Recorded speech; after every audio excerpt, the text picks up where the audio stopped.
Is the preparation of a future protocol to the Convention on International Interest in Mobile Equipment concerning ships and maritime affairs a good idea?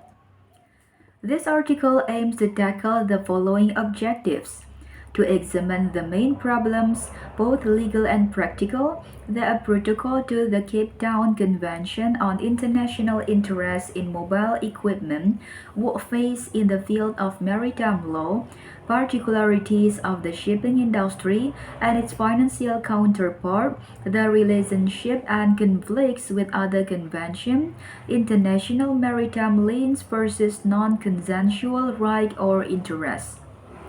To analyze the problem that it would have to overcome in the field of consensual security interests, especially those concerning the creation, validity, priority rules, recognition, and enforcement, all of these issues of a market domestic legal nature, and to discover if the dual structure model, convention and protocol, and the flexibility of the text, reservation and declaration will solve the main problems that the financial industry is facing. The Cape Town Convention is a uniform law instrument introduced by the International Institute for the Unification of Private Law, (UNIDROIT). This recent text has become one of the most successful in the field of private law. The original idea was to draft a general convention on security interests in mobile equipment, broadly covering every kind of high-value mobile asset. Nevertheless, this approach was abandoned in 1997 and the umbrella structure of the base convention and three protocols was adopted instead. The final text has five main goals, including legal related. First, the creation of an international interest which will be recognized in all contracting states instead of the current dispersion between different legal systems and types of instrument. Second, providing the creditor with a range of basic default remedies.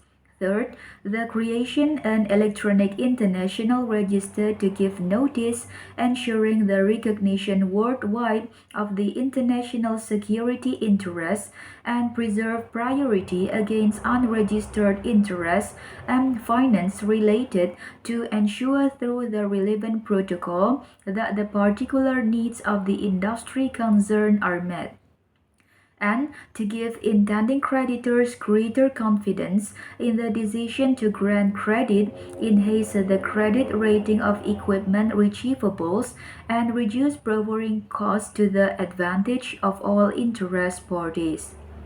The instrument has proven to be an enormous success.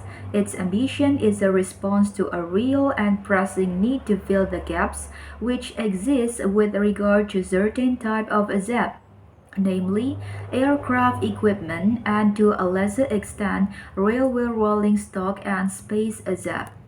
The Cape Town Convention appears to have been the best way to address those issues. The question is, therefore, whether or not comparable gaps exist with regards to ship and whether or not a shipping protocol to the Cape Town Convention is an adequate solution. Among the issues and questions that need solution, we may include whether or not comparable gaps exist with regard to ship, as is usually stated for the aviation industry, whether current cross-border ship finance practices are satisfactory, and if not, whether the international harmonization of those practices through the Cape Town Convention system shall provide a better working solution, whether the Cape Town Convention can do for ship finance what it has done for aviation finance. In other words, would borrowing costs be lowered by application of the Cape Town Convention to ships and the financing opportunities increase? To sum up, is ship finance a problem that needs the Cape Town Convention solution, or is the Cape Town Convention a solution in search of a ship finance problem? The answers to all of the above depend on whom you ask. Academics see crossover benefit for ship finance. Aviation finance operators are satisfied with the Cape Town Convention system, especially with the aircraft protocol, but shipping lawyers and maritime organizations such as CMI or IMO are generally skeptical or opposed thereto because most of them prefer the status quo. Supporters of the current status argue that there is no comparable need for maritime matters, contending, not without reason, that the solvency of the shipping companies and stated support often allow them to come to finance. In addition, they maintain that the issues are different, that the history is more complex, that the tapestry of existing laws both at national and international levels are more involved, and that it is not possible simply to graft the Cape Town Convention onto the pre-existing maritime fabric. However, such an instrument could facilitate access to the market for smaller shipping companies, increasing competition, which could also come from emerging countries a priori with lower financial capacity. In addition, it would make it possible to extrapolate the benefit of the convention to other domestic operations, not just merchant ships, but recreational ships, yachts, fishing boats, and etc. So, what are the current need for an international legal regime for ship finance? These were very clearly identified by the CMI in the early stage of its work for the revision of the 1967 Convention on Maritime Lien and Mortgage and have been summarized by Professor Francesco Berlingeri in the following term. The primary purpose of a convention should be that of improving the security level of mortgage and hypothecs. A long-term financing is essential for the development of shipping fleet.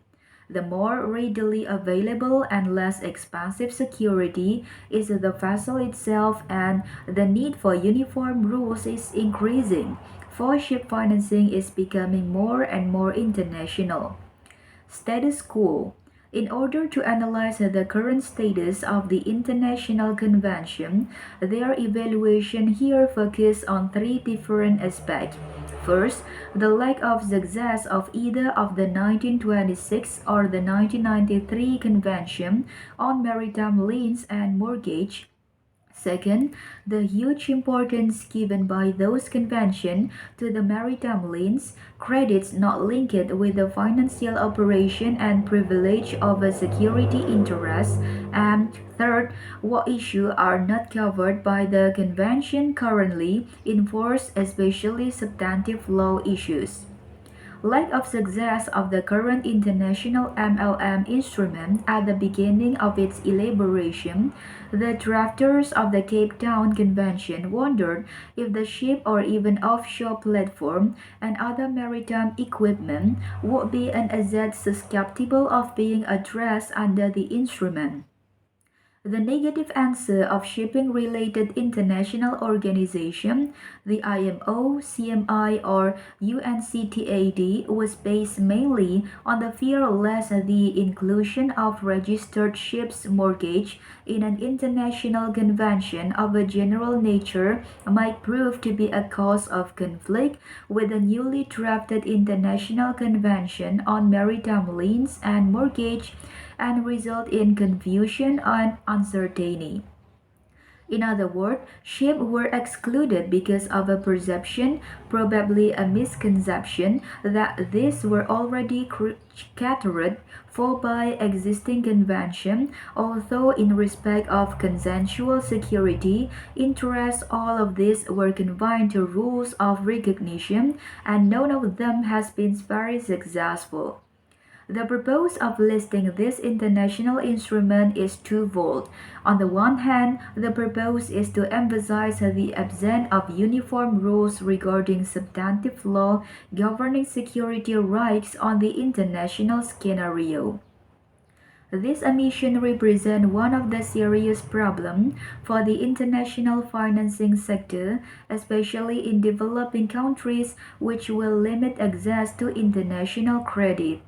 On the other hand, it shows how a future shipping protocol could offer legal mechanisms that regulate many of the substantive aspects absent in the current uniform instrument, namely the creation of international interest, validity and recognition, remedies and international registry and their advantages and etc.